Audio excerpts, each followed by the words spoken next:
All right, we first introduced you to scatter plots and that R correlation. Now we're going to teach you how to use a graphing calculator to create a scatter plot. I do want you to go ahead and write this down. Here's a little helpful hint. If you're using your graphing calculator or my graphing calculator for the first time, you have to make sure when you plug points in to the calculator that you do one thing and one time only, then you shouldn't have to do it again. You have to turn your diagnostic on, so I went and highlighted that in the blue. Here are the steps that you must follow. You want to go to second, and then catalog, which is the 0 button, and then go to diagnostic on, and then push the enter button twice. You'll only have to do this once. All right, now let's go down to the red items. Go ahead and write down these red items.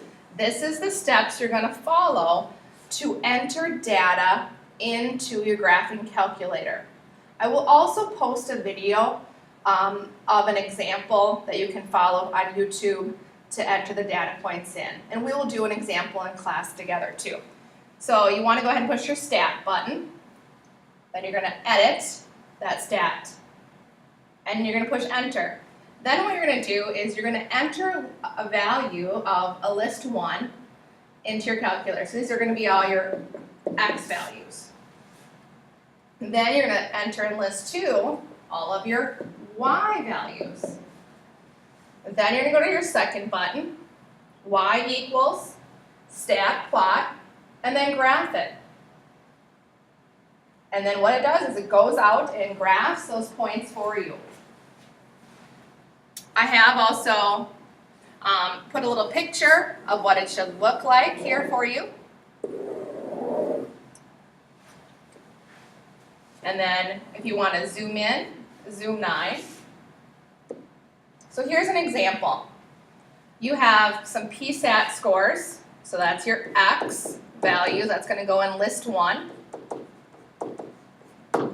And then you have your list 2 data, that's going to be your Y value, so you're going to enter this into list 1, and then this into list 2, your IB scores. And you want to see what's the trend. Is there a correlation between what score you get on a PSAT score or an IB score? What would be the correlation? And we want to sketch those points out. So let's pretend we went through all those steps. Here are your PSAT scores down here. And I just put this into a spreadsheet here and graphed it out. And then you have your IB scores. And then here are your data points. So you can do this with a graphing calculator. When we move through later, we're going to try and find this line of best fit. So again, you'd enter your PSAT scores into list 1, your IB scores into list 2. Make sure you turn your plots on, zoom stat, and graph.